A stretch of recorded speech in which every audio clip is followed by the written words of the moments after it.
purpose is profoundly personal. While it can provide a powerful motivating force, finding the clarity of purpose can take time and arrive in unexpected ways. What do you want to be? That question, posed by my 5th grade elementary school teacher, was unexpected, but created excitement. Most of the answers from my classmates reflected professions that they were familiar with: firefighter, teacher, lawyer. As a newly arrived immigrant son of Haitian and Dominican immigrants, my focus was on simply learning English as a second language. A few weeks earlier, my mispronunciation of the word pope, with a French inflection as pop, generated significant laughter, with one classmate saying, "He's not a pop star!" Well, that moment would serve as a reminder that language can be a barrier to acculturation. So, as I translated possible answers in my mind, I remembered my interest in math and science. And when it was my turn to speak, I provided an answer that reflected a profession that was different than any from that my family had pursued.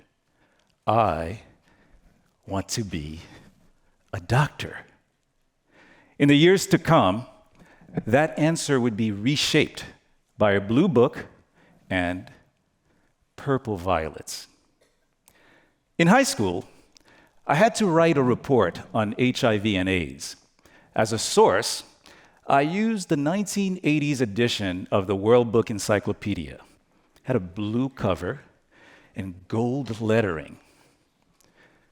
The description of those who get AIDS is categorized as homosexuals, heroin users, hemophiliacs, and Haitians.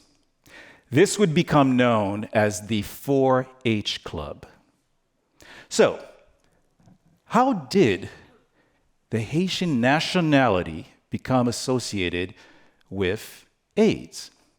What the Blue Book did not say is that in the 1980s, it was culturally unacceptable in the Haitian community to say that you are gay.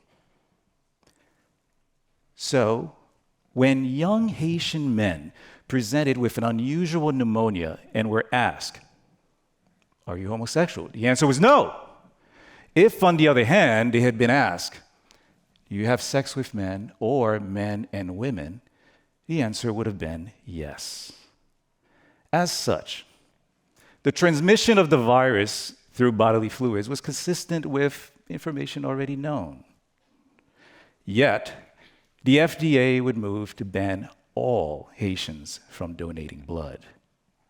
This policy, which lasted for 7 years, caused Haitians to be ostracized and blamed for the epidemic. People lost their jobs, children were bullied, and many in the Haitian community simply avoided routine medical care. So as I looked down at the Blue Book, I thought again of the question, what do you want to be?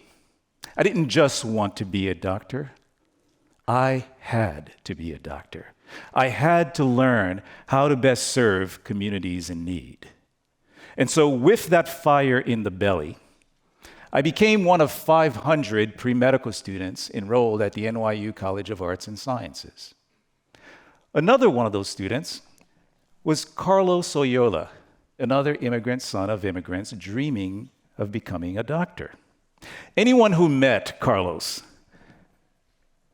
would ask one question of this individual who had the just charismatic and bright smile. How many lives will the future Dr. Carlos Oyola save?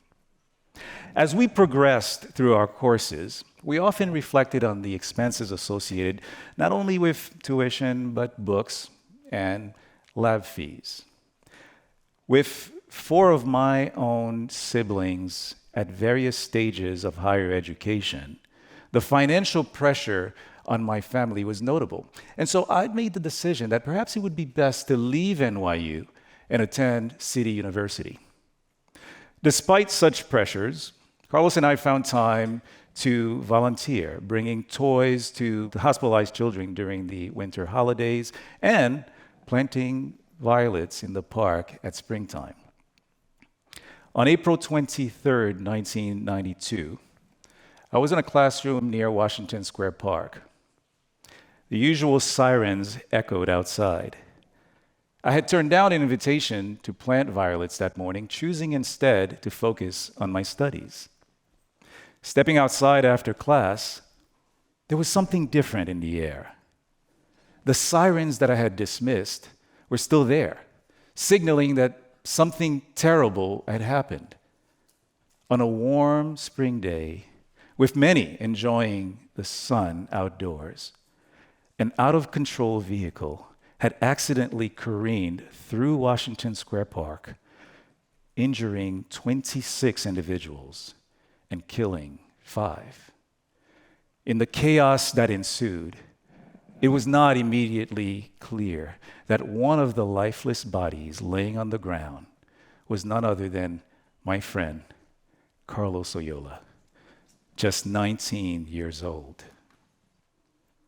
The news spread briskly throughout the campus like a cold, unwanted winter wind, causing chills that no amount of tears or tight hugs could ward off. In the days of sorrow that followed, there were thoughts of what could have been, what should have been, but what would never be. Many weeks later, a scholarship was established in the name of Carlos Oyola, and I was selected as one of its first recipients. It was a bittersweet honor, knowing that this award was named for someone whose life had been taken far too soon. With this support, I was able to stay at NYU, complete the pre-med curriculum, and continue on the journey of learning how to serve others. 1 year later, I walked through Washington Square Park and up the stairs to a stage that had been arranged for the NYU commencement exercises. Beautiful purple violets were everywhere. I stood looking out at thousands of graduates with their violet robes and delivered the all-university commencement address. I cleared my throat and introduced myself without mispronunciation as a 4th H. I am Haitian. The crowd roared, not with laughter, but with approval and applause. And as I stood at the lectern, knowing that Carlos was there in spirit, I thought again of the question, what do you want to be? I didn't just want to be a doctor. I didn't have to be a doctor. I needed to be a doctor. A few years after completing my medical training, on a cold January afternoon in 2010, I sat next to my wife watching the news of a devastating earthquake that struck Haiti, the country of our birth. Tears ran down her cheeks even before I spoke the words she knew were coming. NYU Langone had decided to send a medical relief mission to Haiti, and I was asked to lead the team.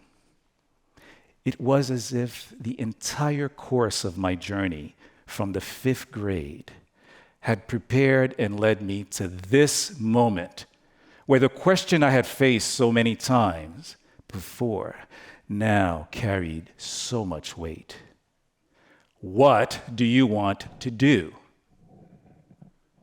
And so I spoke the words. I spoke my purpose. They need doctors. I am a doctor. I need to serve. I need to go. I had come to the realization that true purpose evolves from a want to a need, serving as a North Star informed by our desires, our experiences, and our values. Thank you.